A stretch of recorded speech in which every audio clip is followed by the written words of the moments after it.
Let's make some homemade flour tortillas. To start, we need 3 cups of all-purpose flour, 1.5 teaspoons of baking powder, and 1 teaspoon of salt. And you want to mix all that together. Now, I have made flour tortillas several ways in my time of making flour tortillas, which I've made them for many years. And I have made them with bacon grease, I've made them with lard, I've made them with shortening, I've made them with oil, I've made them with avocado oil, and I have to say, the way that I'm about to make them is my absolute favorite way, and this is the way that I've been doing it ever since I discovered this. And that is with 1/3 cup of refined coconut oil. Now, you want refined coconut oil, not unrefined. Unrefined coconut oil is going to taste like coconut because it hasn't been refined. It's going to have a lower smoke point. It's going to burn easier. You can't turn the heat up as high. And it's going to taste like coconut.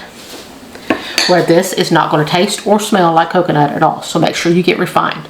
Coconut oil makes them much lighter, much more airy. You can get a bigger puff on them. And that's so much better. Now we are going to add, this is a full cup of very warm water. Now, I'm not going to add the whole full cup at first. I will add about 3/4 of a cup at first and see where we're at. Now, you will notice with coconut oil that the minute that hot water hits it, it's going to start to melt. And that's part of what makes this work so well, is that melting coconut oil makes little pockets of oil in there, and it makes them puff so much better, and they just do so much better with coconut oil than any other fat that I have used. I've even made them with butter, and they were delicious with butter, but a little harder to work with, a little more finicky.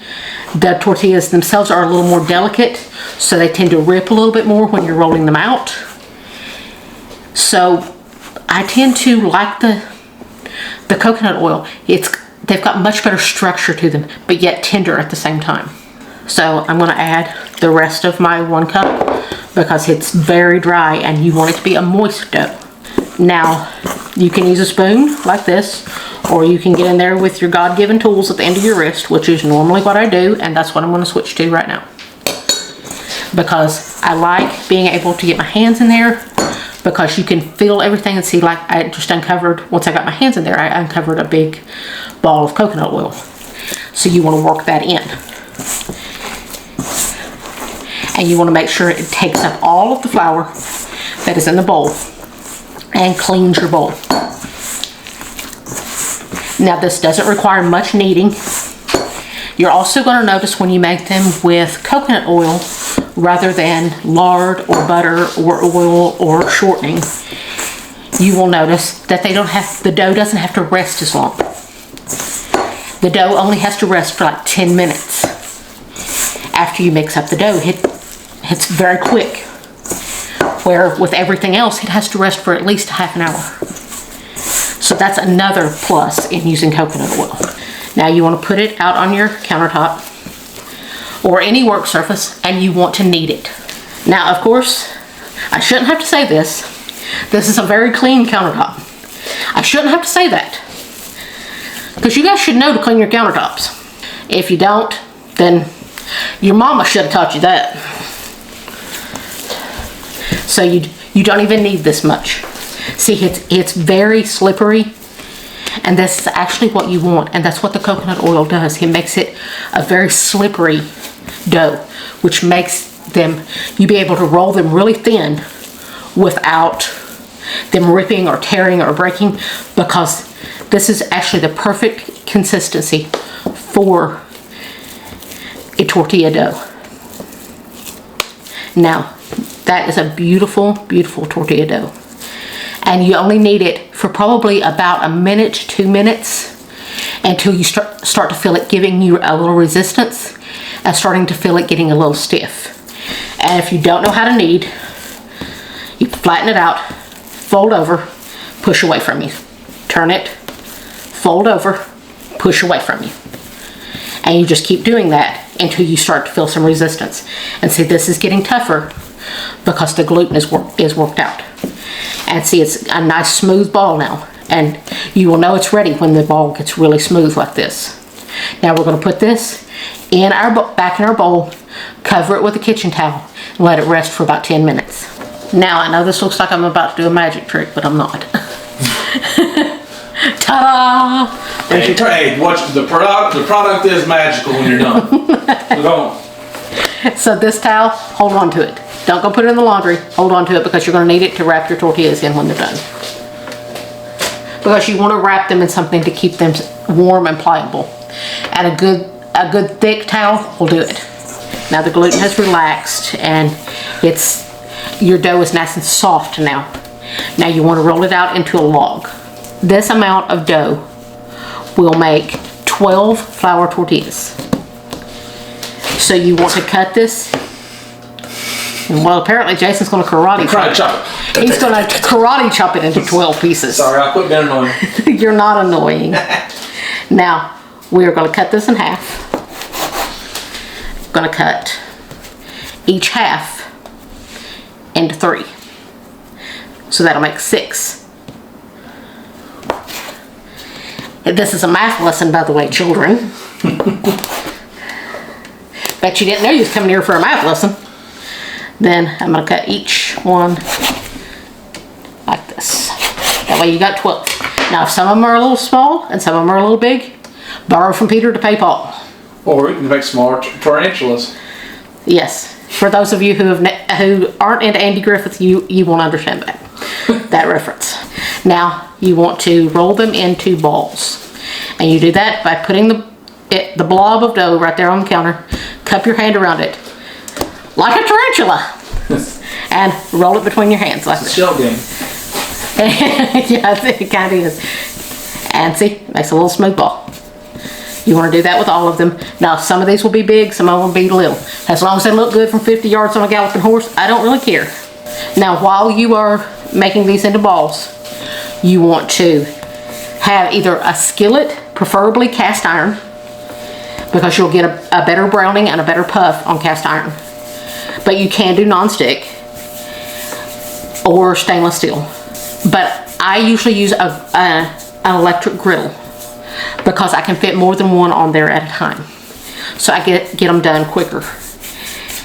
So I just use a regular electric griddle like you would use for your pancakes.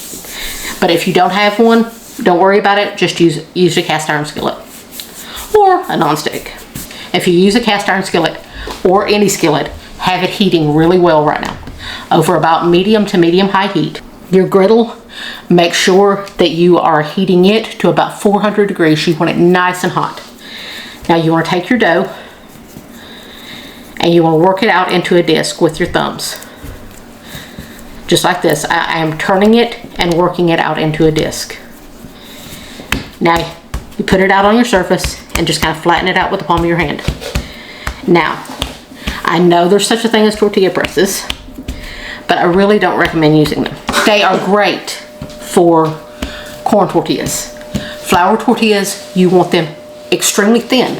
Otherwise, when you go to roll them or make tacos out of them or whatever, they're going to break. They're going to crack because if they are too thick, they're not going to be pliable. You want them to be pliable. You want to roll them extremely thin. And I will give you fair warning, I can't roll a truly round circle to save my soul out of torment. So it's going to look like an amoeba. It's going to look rustic. Homemade. We'll call it rustic. I call it an amoeba. It'll be fun. Hey, pretty don't always eat. Pretty is as pretty does. See, it looks like an amoeba. But it's going to be a delicious amoeba. Absolutely. So, on my griddle, the size of mine is small. So I can only fit about 2 tortillas on it. If you've got a bigger griddle, you can fit more than 2. Go right ahead. But have both of your tortillas that are going to go on the griddle, have them both rolled out. Now you'll notice that I did not flour my surface. That is actually pretty darn important, because if you flour it, your dough is going to skate around all over the place and you're not going to be able to get it super thin. The sticking actually helps you get it thin. But because it is stuck a little bit, you want to be very gentle in raising it up. Now, you've got an ultra thin tortilla right there. You can even see the shadow of your fingers through it. Now, we are going to take them over to the griddle and get started cooking them. Now we have our freshly made tortilla. I'm going to put it on my griddle. And you'll hear it start to sizzle immediately if your griddle is hot enough. Like I told you, mine is smaller, so I can fit about 2 on there. And you will start to see little bubbles starting to pop up here and there, because they will start to puff. But it takes just a few minutes before you start to see those little bubbles popping. And you want it to do that. Don't get scared if it does that. You want it to do that. It's gonna take probably about anywhere from 1 to 3 minutes, depending on how hot your griddle gets. It's going to take anywhere from 1 to 3 minutes on each side. It's okay if you have a little bit of black blistering. Now, if you don't like the black blistering, and you don't like them dark brown, then don't do it as long. While they're going on one side, go ahead and start rolling out your next batch. That way, you're ready to take them off and put on your next ones. Look at all this. You can see all these beautiful bubbles coming up to the surface. And they're big, tight bubbles. Now, we're going to flip it. Well, first we're going to peek under it and see if it's as dark brown as we want. They're not quite as brown as I want yet. So, you always want to peek under, see if they're as brown as you would like. Now, the whole tortilla is not going to get really brown. Where the bubbles are at is where the browning is going to be. That's why these bubbles are so important, because that's where your browning is going to be, is at the bubbles. So now we've got some nice browning there. And we flip it and see it's standing up off of your griddle at that point, because those bubbles are keeping it up off the griddle. Now you will flip it, and it will only cook about 1 minute to 2 minutes, depending on how hot your griddle is or your pan is, before it gets nice and brown. At this point, you're just waiting for them to get your desired brownness. Now, as you can see, I've got a lot of nice browning on there. You can get it browner, you can get it less brown. Now we are going to wrap them in a towel. So normally I just use the same kitchen towel that I covered the tortilla dough with. Just wrap them up really good, and I get the next batch on. And I promise you, these are better than any of those rubbery things that you buy in the store. Ever since I started making homemade flour tortillas, I have not bought the rubbery things in the store since. So remember, come back next time to Angela K's Kitchen, where I take you from gourmet to everyday and everything in between. God bless. Now, when Angela K's over rolling the rest of these out and heating them up and cooking them, there's always at least one extra one, so I can kind of gnaw on it while she's finishing them up, and her phone's dinging on her. Because this one's just thinking the less, it's just the way they are. They're so good. It's just a nice little snack. I might even pinch some off and let Angela K taste them, if she's lucky. But they're so good. Honestly, you wouldn't want to just take one from out of the store and just start eating it plain, because they ain't no stinking good. These are really awesome, and they're good for whatever application you want. Honestly, you want a breakfast burrito, regular burrito, you want to use them for tacos, or what she's going to use them for, which is going to be enchiladas. Okay, so that you're going to want to come along and watch the next video too, because the next video is enchiladas. Go figure. Well, we're not telling you what kind. Nope, ain't telling you what kind, just some kind of enchilada. But they're so good and so tasty. So come along next time and watch the enchilada video, but also just make these and eat them for whatever you want. They're so wonderful.